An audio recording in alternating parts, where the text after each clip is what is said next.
For this batch, this is the extra special bitter. I'm heating 7 gallons of water to about 167, and it's almost there. Here's my Mashton. It's basically a cooler that I have modified. It's obviously been used a lot. I have a it's PVC, high temperature PVC with a modified valve at the end, and essentially what it does is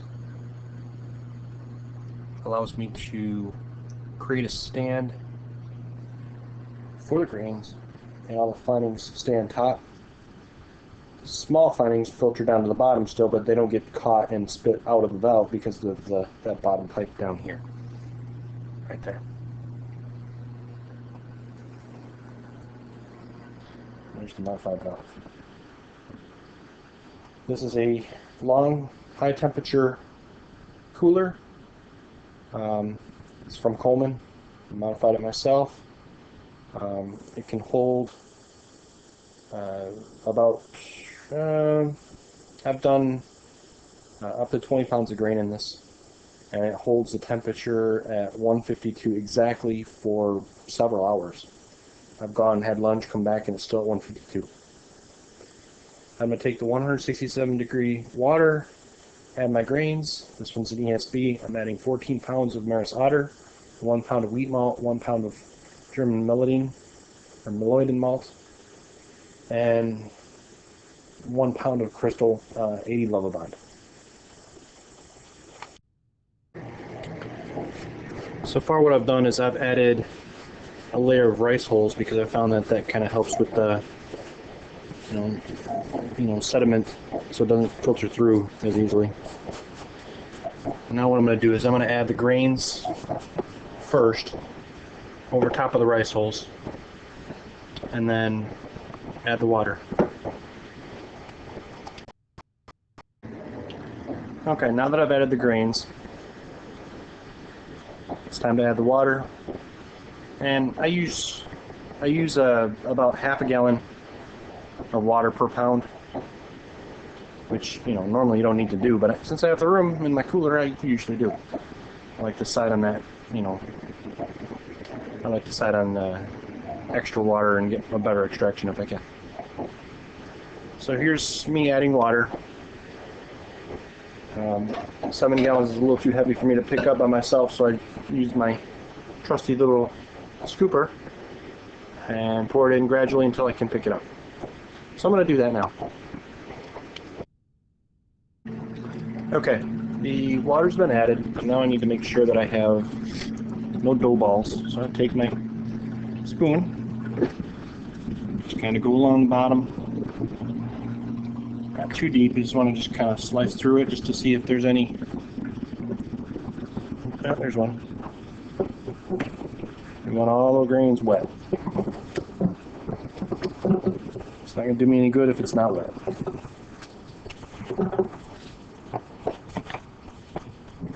Just make sure there's no dough balls. Everything get in contact with water.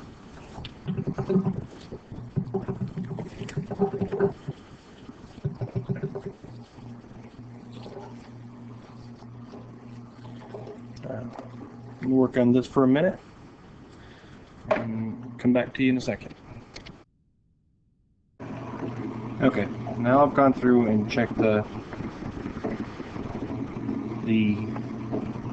make sure there's no more dough balls. We're good. So now I check the temperature because I wanted about 152 and I'm way too high.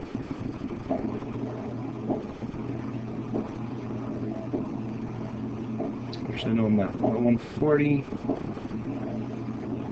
145.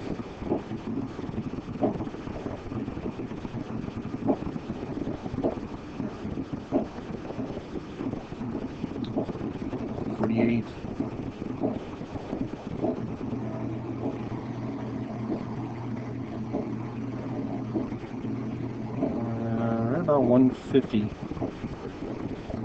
Should be about right. I'm shooting for 152, but it was off by a little bit. It's okay.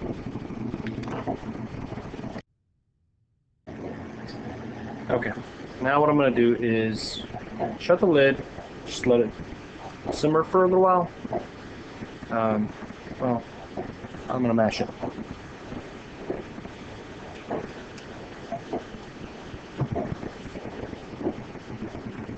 Keep it tight. Alright, lid's closed nice and securely. Valve shut. Alright, ready to go. Okay, now it's been in the mash tun for about 2 hours. I like to mash it a little longer than normal, so but be careful when it's opening because you can get a nice good steam rush.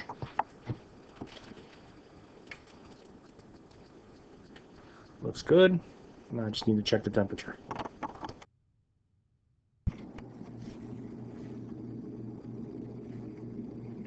Okay, let's see what we got.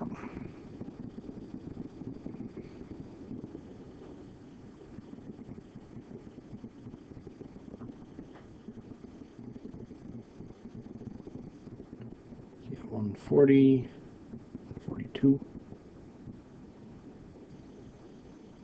46.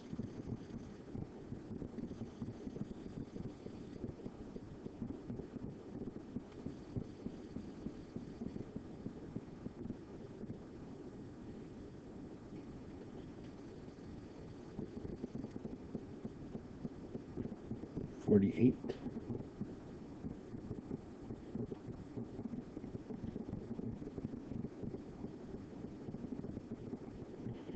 Looks like it stopped at 149, which means I lost 1 degree in 2 hours with this cooler.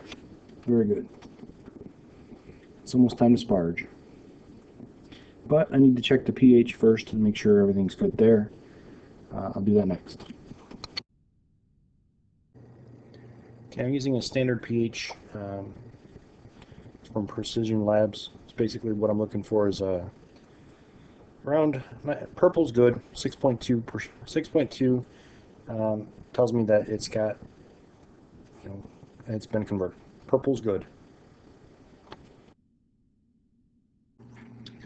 I'm going to put this in here just for 2 seconds. 1, 2. Check it.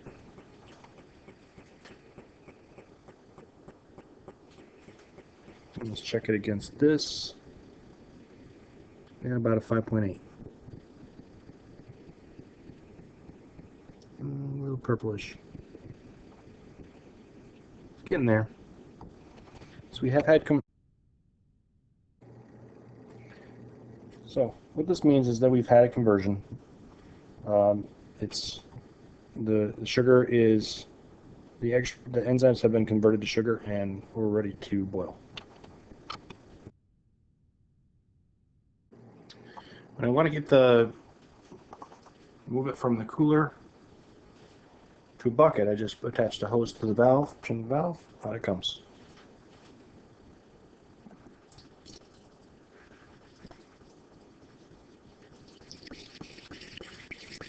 Nice and easy.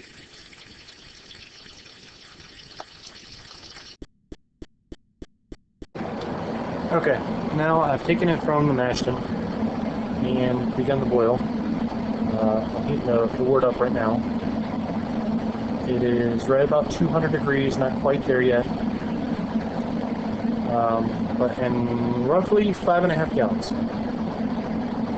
I'll be adding the first round of hops in about 5 minutes.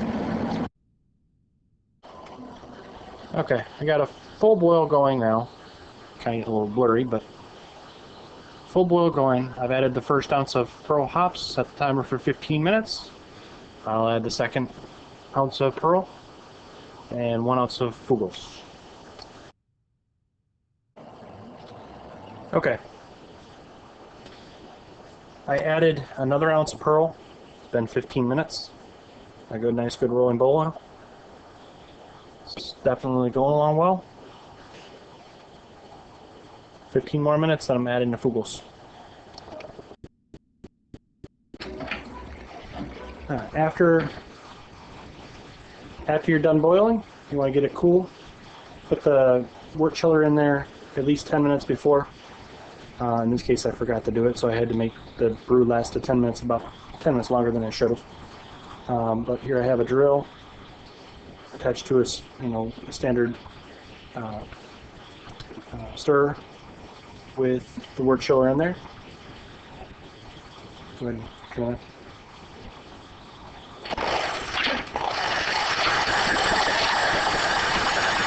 It is okay to get air in there. Just like that. Do this until the temperature turns to about 70 degrees, and it should be about 30 minutes at the most. Actually more like 15. You never know what happens. So it's been several days. The fermentation has pretty much subsided. I dry hopped it. As you can tell, there's whole leaf hops all through there. And it smells great. Getting ready to move it into the secondary carboy, which is right there. All's going good.